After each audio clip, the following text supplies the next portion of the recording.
No vídeo anterior falámos sobre o papel do Estado no dinheiro. Vimos como o sistema monetário moderno está profundamente ligado a três grandes pilares: controle monetário, impostos e dívida pública. E percebemos que o dinheiro no mundo atual não é apenas uma ferramenta monetária, é sim também uma ferramenta política. Hoje vamos dar o próximo passo e entrar num dos temas de grande debate atual, as CBDCs, ou seja, moedas digitais de bancos centrais. Este é um tema que gera muitas reações. Algumas pessoas tratam-no apenas como mera modernização tecnológica, outros veem como um risco enorme para a liberdade económica. E a verdade é que para perceber bem o que é que está em jogo, temos de sair da caricatura. Não faz sentido olhar para CBDCs como se fossem automaticamente o fim da liberdade. Mas também não faz sentido olhar para eles como se fossem apenas uma atualização inocente do sistema. Neste vídeo vamos focar-nos principalmente em 4 grandes temas. O que são CBDCs, quais é que são os seus riscos reais, como é que eles se ligam ao controlo e o que significa na prática a programabilidade do dinheiro. E se entenderes bem este vídeo, vais conseguir perceber porque é que este tema de facto importa mais do que ao que parece à primeira vista. Porque aqui já não estamos apenas a falar de dinheiro digital. Estamos a falar da possibilidade de desenhar dinheiro com novas regras, com novos níveis de rastreabilidade, com novas formas de intervenção e com uma relação potencialmente muito mais direta entre Estado, cidadão e transação.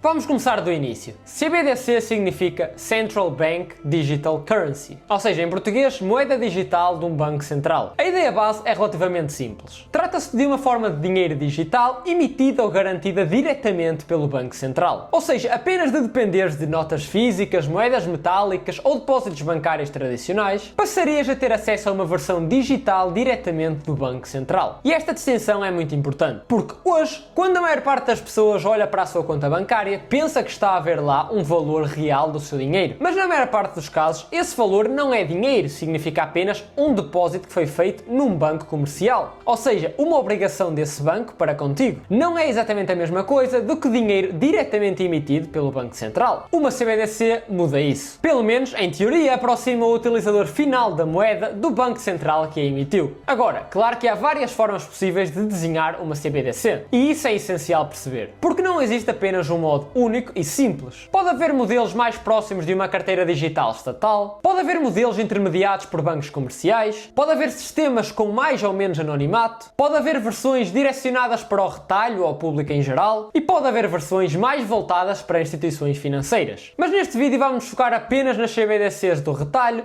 porque são essas que geralmente levantam mais questões relativamente à ética, moral e liberdade.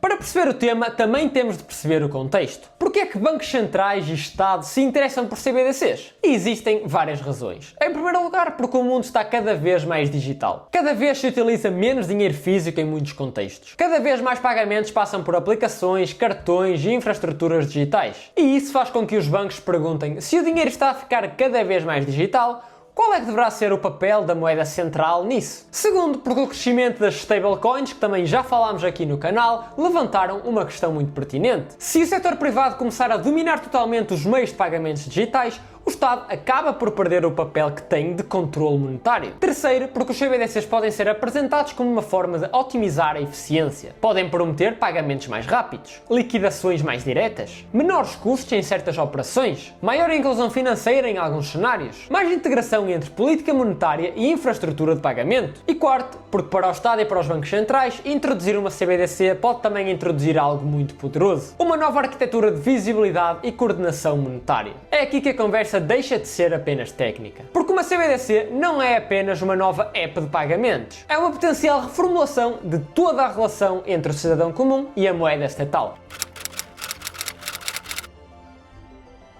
À primeira vista, muita gente olha para este tema e pensa: mas eu já uso dinheiro digital todos os dias. E essa observação é válida. Hoje já fazemos transferências, pagamentos por MBWay, Revolut, PayPal e múltiplas aplicações financeiras. Mas a diferença principal está em quem emite, quem controla e quem pode supervisionar tudo o que estás a fazer. No sistema atual, uma parte significativa do dinheiro digital passa apenas por bancos comerciais e por entidades privadas. Já numa CBDC, o núcleo vai ficar diretamente ligado ao Banco Central. E isto vai permitir uma relação muito mais direta entre o emissor da moeda e o seu consumidor final. E essa relação tem consequências. Pode trazer eficiência, pode trazer simplificação, mas também pode trazer centralização de visibilidade e poder. Ou seja, o ponto central não é de que o dinheiro passa apenas a ser dinheiro digital, porque isto já aconteceu em larga medida. O ponto central é que o dinheiro pode sim passar a ser dinheiro digital, mas dentro de uma arquitetura já construída com muito mais controle. Antes de irmos aos riscos, convém fazer uma análise honesta dos benefícios também. Os principais argumentos a favor costumam ser estes: maior eficiência de pagamentos, redução de atritos em liquidações, modernização da infraestrutura monetária, potencial inclusão financeira, menor dependência de certos intermediários privados, reforço da soberania monetária digital e possibilidade de resposta mais direta em certas políticas monetárias. E estes argumentos não são absurdos. Faz sim sentido que um sistema monetário evolua tecnologicamente. Faz sentido tentar evitar que a moeda pública fique totalmente afastada da realidade digital. Faz sentido melhorar certos processos. Só que o problema não está em reconhecer que uma CBDC pode sim ter utilidades. O problema passa sim por não ver qual é que será o custo disso mesmo.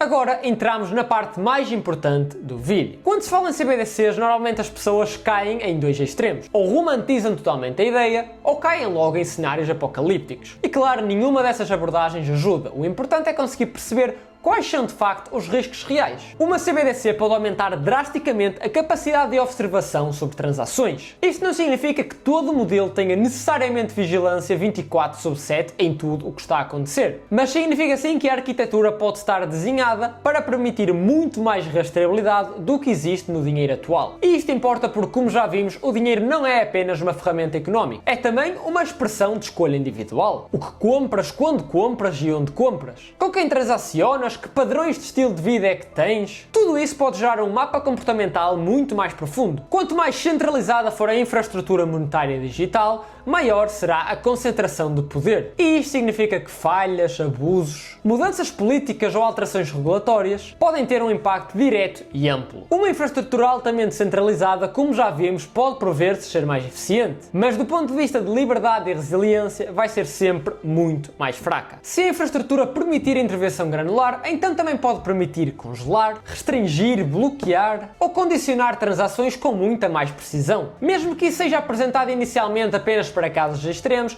a sua existência já muda totalmente a distribuição de poder, porque a questão central não é apenas o uso atual da ferramenta, é o precedente institucional que ele cria. Agora vamos ao coração central do problema. Quando falamos em CBDCs, o tema principal não é tecnologia, é sim controle. Mas convém perceber exatamente o que é controle neste contexto. Controle pode significar várias coisas. Pode significar a capacidade de ver, a capacidade de travar, a capacidade de permitir sob certas condições, a capacidade de limitar, a capacidade de orientar comportamentos económicos. E aqui temos de ser muito claros, nem todo o controle é novo. O sistema atual já tem muitos mecanismos de monitorização, compliance, report, bloqueio e rastreamento através do sistema financeiro atual. A questão é que uma CBDC pode levar isso a um outro nível. Em vez de depender de vários intermediários, a estrutura vai depender apenas diretamente do Banco Central que emite e do consumidor final que está a utilizar. E claro, isso é uma diferença enorme, porque uma coisa é regular instituições financeiras que operam sobre o dinheiro. Outra coisa é desenhar o próprio dinheiro com capacidades que permitam intervenção direta. E esta é então a diferença mais importante de todas. Com uma CBDC, o controle deixa de ser apenas externo ao dinheiro. Pode tornar-se interno ao próprio design do dinheiro.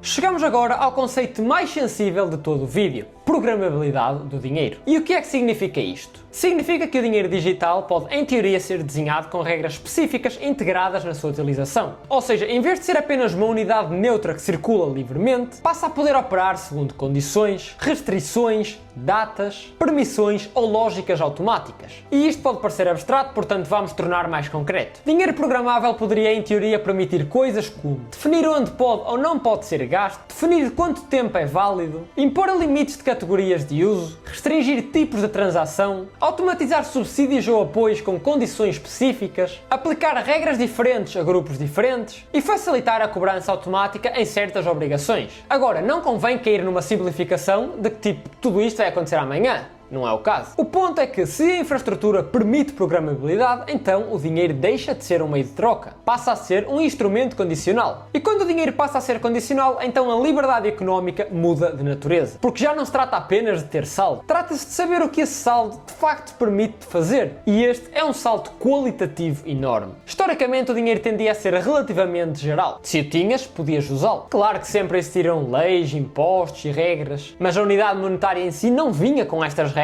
embutidas no seu próprio funcionamento. E com dinheiro programável, isso pode sim mudar.